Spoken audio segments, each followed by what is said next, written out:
What's up YouTube, Dale here from Zephyr, and today I am bringing you another update post-burst protocol, and this time it is the turn of Darklords. That's right, Darklords got some really cool support and some really awesome boss monsters in the form of the Darklord Evening Star. Not only does it look amazing, but its effect is incredible. So what I'm going to do is I'm going to take you through the main deck, the extra deck, a side deck, and I'm also going to bring you the brand new one-card combo that we now have, thanks to Yugioh, which was probably a little bit harder to actually get hold of than the Evening Star. So massive shout out to Marvin on that one, who helped me complete my playset. I was able to pull one myself, and then literally at locals, free sneak events, and we probably went through like half a case. I know obviously that's not the biggest ratio pool, but probably went through half a case, and we only saw 3 of these, and I was so grateful that I was able to trade one with Donald, and I was able to get one off of Marvin as well, so thank you for that, guys. Anyway, enough with all of the gratitude. Let's dive headfirst into the profile, show you what we've got, and explain why we've got it. So you start off with 3 of the brand new card. This is why it was so important to get hold of this one, is free Yugioh. So Yugioh is the brand new normal summon of the deck. So it kind of replaces the Yugioh, which is, not that Yugioh was that great to begin with, but it does replace Yugioh and make this a little bit better to kind of utilize in all of its ways. So, if this card is normal or special, you get to special summon any Darklord monster from the deck in defense position except itself. You can't special summon for the rest of the turn except fairy monsters. And if you draw a Dark Fairy Fusion, you get to banish this card from the graveyard, target a Darklord card or a forbidden quick play spell in your graveyard and add it back to the hand. Now, of course, Forbidden Crown is designed for this deck. I do not own Forbidden Crown right now.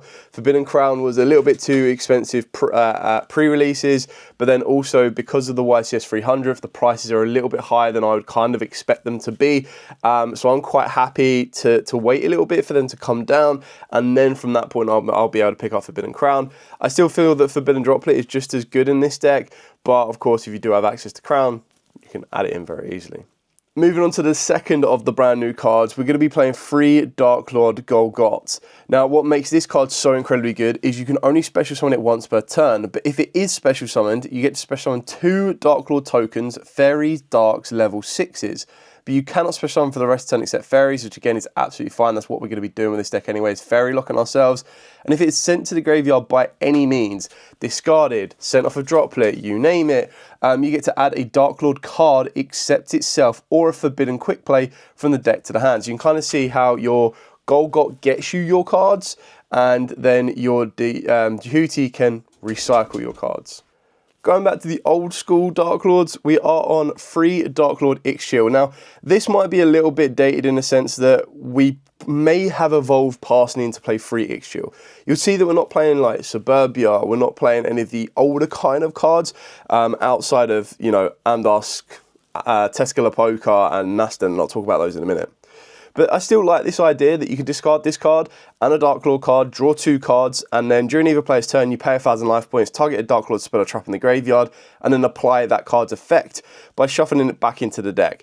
Now, the best thing about that particular type of effect that is shared with some of the other Darklords is that when you're replicating the effect, you're not replicating the cost. So when we look at like jumping ahead to like Rebellion and Enchantment, where you need to send a Darklord monster, you don't have to do that when you're replicating the effect in the graveyard because you don't need to replicate the cost. We'll then also play 2 Indulged Darklords. So this is like your other starter of the deck. And what makes this one good is on normal or special, you take 2 Darklord monsters from the from your hand or deck with different levels except itself. Special summon one of them to your opponent's field in defense position and the other to your hand. You can't activate monster effects for the rest of the turn except Fairies, which again is absolutely fine because we're Fairy locking ourselves. And the reason giving your opponent a Fairy monster or like a Darklord monster isn't that bad of an issue is because the brand new card of Darklord Dance lets you fuse using your opponent's Darklord monsters. So it's kind of not that big of an issue. Then for the other one-offs, we've got the one Amdusk, the Teskalapoka, and the one Naston.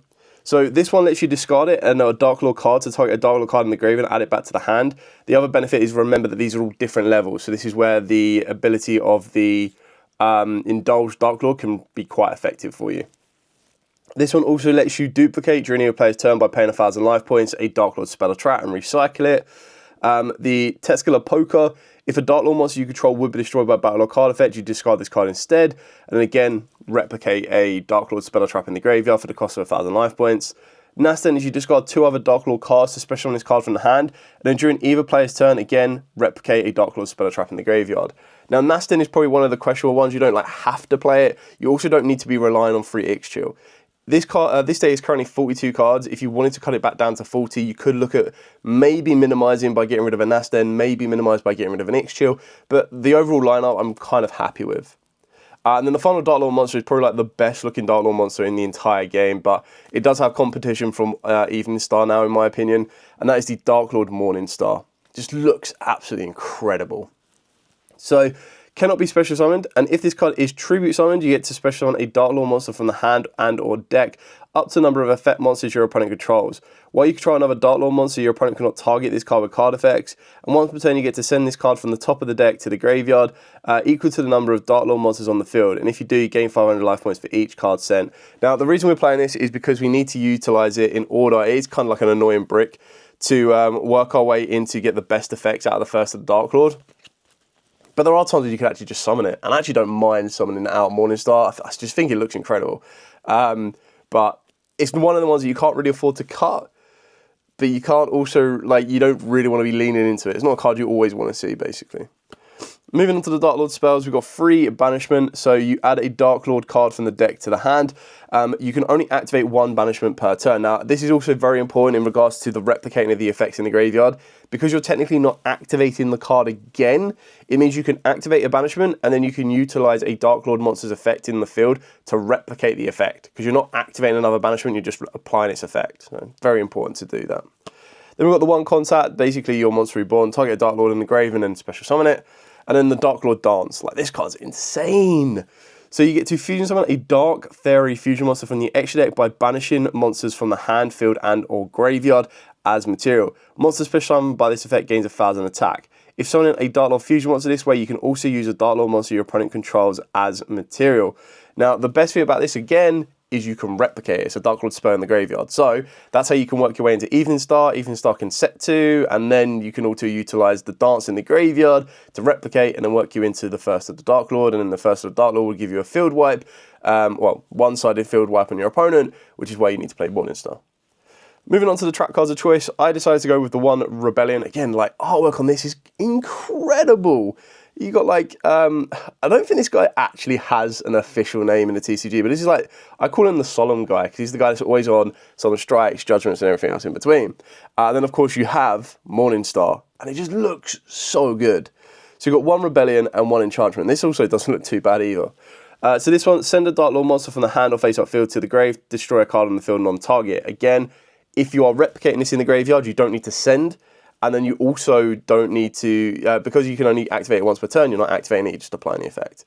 Enchantment, it lets you send a Darklord monster from the hand or face-up field to the grave, take control of a face-up monster your opponent controls. Now, the sending is not the end of the world, because like we've already established with the Golgot, sending it is not that bad of a thing to do. So that's something you want to like recycle, make sure you've got it onto the field, but being able to kind of like snatch steal your opponent, but then also being able to non-target destroy can be quite useful. Then a very small package. Now this is a shout out to, I believe it was a Ujamaa Master. I saw this on their list and I was like, oh, that's really clever. So you play 3 Dawn Angel, can be. Now the reason for this one is if you control no monsters or all monsters you control a fairy, you get special on this card from the hand for free. You can then also tribute any number of fairy monsters, including this card, to special summon a fairy monster from the deck whose level equals the total level of the monsters that you tributed that had on the field. You can't special summon the turn you activate this effect except fairies, which again you don't care because you're only playing fairies. And the reason that you do this is you work your way into Trickstar Nightshade. So if this card is integrated as link material for the link summoners of Trickster monster, you get to special summon it, but banish it when it leaves the field. So the whole idea behind this combo is that you open up the Dawn Angel Khabib, tribute it off, go into Nightshade. Nightshade then links itself off into Trickster Bloom. Now it can literally like be any Trickster Link one. This is just the only one that I had. Link it off into this. This brings it back, or like the Nightshade recycles itself, and then you just make your Condemned Darklord because you only need 2 fairies. So I thought that was like a really kind of cool combo that you could do before you even start your plays or after or whatever. Now you can make this more consistent. You can play 1 for 1 if you wanted to. honestly, I don't mind having multiple fairies, and the reason I don't have multiple fairies is because I quite like playing in Cool Tunes right now, Herald of the Orange Light, and with a deck like this, when you're pretty much playing a lot of fairies, you can play Herald of Orange Light, but you can also play Herald of Green Light and Purple Light if you wanted to. So I'm quite partial to that, which is why I don't mind this engine, because it's like, cool, it's a combo piece engine that gets me where I need to go, but it's also, if I hard open up this, it could be discard fodder. If I hard open up multiples of these later on, again, free discard fodder. So I actually don't mind it. For the other non-engine, I've got 3 Multrami Fuelos with Ash Blossom, Herald of the Orange, and then 2 Herald of the Green. Maybe you could afford to cut the green down to 1 if you wanted to. There is a question in the side there as to whether you play the 3rd Herald of the Green and whether you play Herald of Purple, but it kind of comes down to the environment. Like, I don't think purple is that important unless you're massively, massively worried about Impulse, which is kind of why I'm like, you know what, if I face someone that is playing Impulse, maybe I want to focus on that, because Impulse can like pretty much slap Darklord Dance pretty badly. So I don't know, that's kind of like a question mark and down to preference. The other cards that I'm playing is 3 Super Polymerization. Like, you've got so much flexibility in your extra, it's crazy. And then 2 Forbidden Droplet. If you had Crown, I probably would be playing 2 Forbidden Crown in this space. The only benefit of Droplet over Crown right now with this particular build is that I've got Golgot that I don't mind sending, but then I've also got the extra fairies that I don't mind sending. But then when you take into account that you're playing the Herald of the Orange Light, Herald of the Green Light, you can burn through your resource very quickly. The biggest difference with Darklords now, back in the day, is it required you to have like 2 Darklord monsters very specifically, with like Ix-Chill to move your place further forward. Now with the Jehuti, you just go normal summon Jehuti, and that's your 1 card common, off you go. So if you're able to disrupt with the Heralds, or if you're able to protect with the Heralds, that could be a very, very big component. So that's it for the entire deck profile. Like I said, it's on 42. There are probably 2 cards you could afford to cut in here, and it might just be my nostalgic hold on Ix-Chill as to why I'm still playing 3 of it, as I have seen quite a few builds that only play 1 of it, which I can fully understand. So that might be something I need to address later on. Moving on to the extra deck. So for the extra deck, we've got 2 of the brand new Darklord Evening Star. I don't think you really need 3. Like, if you're going to be making a 3rd one, the game's probably grinded a little bit more than you would normally like, but what makes this card so incredibly good is 2 level 6 or higher Dark Fairy monsters, so 2 tokens off of the back of your Golgot, which is mental. Your opponent cannot target this card with card effects. You can only use each of the following effects once per turn. If this card is fusion summoned, you get to set a Darklord spell and a Darklord trap directly from the deck. Quick effect, pay 1,000 life points, target a Darklord spell or trap in your graveyard, and then replicate its effects. Apply that effect to activation by shuffling it back into the deck. So again, it has what the main deck, like the best main deck Darklord monsters have. Well, not now, because Jehuti and Golot are probably like the best ones now. But this would then give you the ability to replicate, use Darklord Dance, and the idea is that you're going to push yourself into the first of the Darklord. So 3 Dark Fairy monsters. Your opponent cannot target fairy monsters you control with card effects. You can only use each of the following effects once per turn. If it is fusion summoned using Darklord Morningstar as material, you can destroy all cards your opponent controls. During the main phase, quick effect, pay 1,000 life points, especially on a fairy monster from the hand or grave in defense vision. So obviously, if this is made with Darklord Dance, it goes up to 5k, which is pretty nuts. This will be a 4k base as well. So you're going to be very, very aggressive. You're in a good position on that one. And then we've got the Super Polymerization targets. Now again, remember, if you fairy lock yourself, you kind of want to do this before you fairy lock yourself. And then the idea is you shouldn't really need to use any of their effects during your turn, so you don't care about being fairy effect locked as well. But you've got Mud Dragon, Garura, Centurion Dragon, and then Dracostepelia. Again, completely flexible. You don't even need to play Super Polymerization if you don't want to. You could very easily play 3 Forbidden Crown and go like extra aggressive, but entirely up to you. And then for the Link monsters. So for the Link monsters, we have 2 Condemned Darklord. So 2 fairy monsters. You can tribute to summon fairy monsters that requires 2 or more tributes by banishing 2 monsters from the graveyard instead of tributing, and they're still treated as a tribute summon. So that's how you're going to be able to get your Morningstar onto the field of play if you really, really want to. Then on top of that as well, you get to discard 1 card to take a Darklord monster from the deck and either add it to the hand or send it to the graveyard. Only use the effect once per turn, and again, the benefit of something like this is how you're going to be able to get Morningstar from deck to grave and set it up for the first of the Darklords. Then we've got 2 Herald of Mirage Light. So this just, again, 2 monsters with the same type and attribute except token. So the idea is that throughout the combo, which you'll see right at the end of this video, is that your Golgot and your Jehuti will make this with your 2 tokens then being your free fusion fodder. So when a spell or trap card or effect is activated, quick effect, send a fairy monster from the hand to the graveyard, negate the activation. If you do, destroy it. If this card is in your possession is sent to the graveyard by an opponent's card effect, you get to add up to 2 ritual monsters and ritual spells with different names from the graveyard to your hand. Now, obviously that's not going to happen, but the idea is you just get a spell and trap negate by sacking off one of your fairies. And if you're able to sack off your Golgot then just replaces itself. And then we've got the Protection of the Ancient's Moon. This is mainly just to go second, and this is when you fairy lock yourself. So if it's link summoned, you get to send a Sanctuary in the Sky or a card that mentions it from the deck to the grave. If Sanctuary in the Sky is on the field or in either graveyard, you add an Agent of Earth from the deck or graveyard to the hand. But the most important one is you get to treat a fairy monster, target a card your opponent controls, and destroy it, including itself. So, and then we've just got the generics, the SP Little Knight. We've got the one Trickstar Bloom. And then the Superstar Slayer Typhon. So just for those ones to get you out of sticky situations, but honestly, you probably don't need it because you're able to just spawn a 4k boss monster or a 5k boss monster very, very easily. So that's it for the entire profile. Now what I'm going to do is I'm just going to show you the very basic kind of combo on this one. So the way that this one works is it comes off of the back of your Jehuti. So the Jehuti you're going to be normal summoning down, or special summon it if you do have another way of doing it. Just going to zoom out the camera as well to give you a bit more of the full field. So normal summon down the Jehuti. So on normal or special, you get special summon a Darklord. So you're going to be special summoning out your brand new Golgot. Golgot will then allow you to spawn 2 tokens. Both of these being Fairy, Darks, and level 6s. And the other added benefit of this one as well is that then you're going to be able to link these 2 off. In doing so, this will then very easily give you Herald of the Mirage. You've got everything you need here. Your Golgot, again, as I said, if it's just sent to the graveyard by any means, which is brutal, you get to add a Darklord card or a Forbidden Quick Play spell from the deck to the hand. Now, obviously, you could go for a Forbidden Quick Play if you've already opened up Darklord Dance, but if you don't, you'd be crazy not to go for the Darklord Dance. So you go for the Darklord Dance, fusion summon a Dark Fairy fusion monster from the edge deck by banishing monsters from the hand, field, and or graveyard as material. You just banish the tokens, they just disappear. And then you get to go into, wherever it may be, Darklord Evening Star.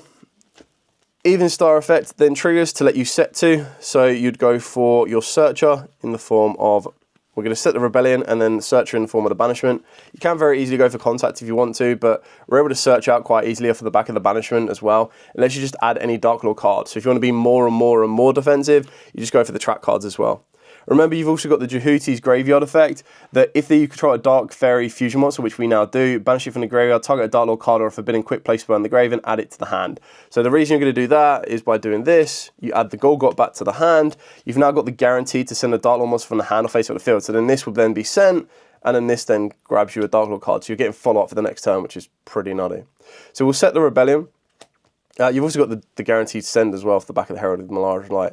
Activate Banishment to let you add any Darklord card from the deck to the hand. Now, if you want to be like massively defensive, it doesn't really make much of a difference, but we'll go for Enchantment, okay? And then you can also use Morningstar to put Banishment back into the deck, replicating its effect. And this will then allow you to grab any Darklord card. Now, in this scenario, let's go for Morningstar. And the benefit of this one, again, you fusion summon a Dark Fairy fusion monster from your extra deck by banishing monsters from the hand, field, and or graveyard. So what you'll end up doing, now that you've got these cards here, is you've got the ability of Evening Star to replicate the dance during your opponent's turn. So very easily, whether you are going to be discarding off of Herald of Mirage Light to negate, whether you are going to be activating Darklord Enchantment to try and send and steal, whether you're going to be able to activate your Rebellion to again send and destroy. In doing so, you then get to add a Darklord card, accept itself, or a Forbidden Quick Play from the deck to the hand. So you can just grab whatever you want. So let's say we've used, we use Rebellion, right? So this is still active. We use Golgot. Golgot will then grab us one. Grab pretty much anything you want to be honest. Let's go for Teskalapoka. Then you'd activate Enchantment, send this, snatch steal one of your opponent's monsters. And now you can use Even Star's effect, as if your opponent has been able to keep going. Banish the Dance, and then banish the Teskalapoka, banish the Golgot, and banish the Morningstar. All 3 of those get you into first Darklord. And on top of that one is if it is fusion summon using Darklord Morningstar as material, you get to destroy all cards your opponent controls. During the main phase, quick effect, you pay 1,000 life, especially on a fairy monster from hand or grave in defense position. Now obviously, you're still going to be having 4 more cards in your hand. So if any of those are additional fairies, happy days. But the idea is, you've disrupted your opponent by You've got Rebellion in the graveyard, you've got Enchantment in the graveyard, so that your Evening Star can replicate them during your opponent's turn. You've been able to use Herald of the Mirage Light. The only thing you couldn't really protect from is Nibiru, but then if you really want to take that step ahead and be ahead of your opponent in Nibiru, again, remember your 4 cards in hand, you can very easily go with the Contact to then revive, bring back your Darklord Morning Star, and then kind of kick on from there. So that's it for the entire profile, the combo, the whole 9 yarder. I really do like Darklords. It's a really, really fun deck. I'm really hoping that this set could pull Carl back in. So if Carl's watching this, shout out to Carl. So not only did Exo Sisters get support, which is a deck he really, really loves, Darklords also got support, which is another deck he really, really loves. I think if this doesn't bring it back, the only thing that will is if Infernoids get more support, and then maybe he'll start to dip his toe back into it. But yeah, that's it for the entire profile. Hopefully this is giving you something to think about in regards to Darklords. I think they're very, very fun. I can't guarantee that they're going to be massively, massively disruptive, but it's definitely going to be one of these decks that a lot of people will undervalue a bit. I don't think it's going to be topping like the YCS 300 or anything. I mean, I hope it does. That'd be really, really kind of cool. But I do think it's a deck that a lot of people will sleep on, and I do feel that it's a deck that is going to be very, very interesting. I also just realised I didn't even show you the side deck. So now that I've done the combo, I'll show you the side deck. Like, I completely jumped ahead of myself. So for the side deck, very simply, Different Dimension Ground, Eradicator Virus with 2 Trill Tactics Thrusts. I've got 3 evenly matches at the moment. These are just like my field breaker of choice right now. 3 Dominus Impulse. So because we're playing the light cards in the form of the Herald of the Orange and the Green Light, the idea is if you see Herald of the Orange or Herald of the Green Light and a Dominus Impulse, you would use the Heralds first and then you Impulse. I wanted to kind of get Impulse into the main deck, but it was a bit of a struggle to try and fit it in there. The only thing I could possibly think of was you take out Super Polymerization, and it's like, well, if you value Impulse over Super Polymerization, you can do. We're also trying to play our combo pieces in the form of the Khabib and kind of work on from there, which is why it's in the side deck. But if you do put this in the main deck, the other cards you could put in the side deck would be 2 Herald of the Orange Lights and the 1 Herald of the Green Light. It could very easily be a 3rd Herald of the Purple Light, sorry, if you are that worried about Dominus Impulse. So that's something you could consider. Then also got 3 Nibiru. Sorry, not 3 Nibiru. 2 Nibiru, 2 Dry Notbird, and the final card is a Symbol Archfiends. Just because this is kind of like a D barrier that you can get off a Triple Tactics Thrust. And I just thought it was like a good option to test out. So yeah, sorry about that. I completely forgot that I overlooked the side deck. I was just so excited to get into the combo to show you what this deck can do that I completely overlooked it. Anyway, that is it for the entire profile. Thank you so much for watching. Any questions at all, by all means, please put in the comments down below. I am always happy to answer them for you. For now, as absolutely always, stay safe. And of course, as I tidy these up, I always like to get them in a good order. You know what I mean? And of course, happy dueling.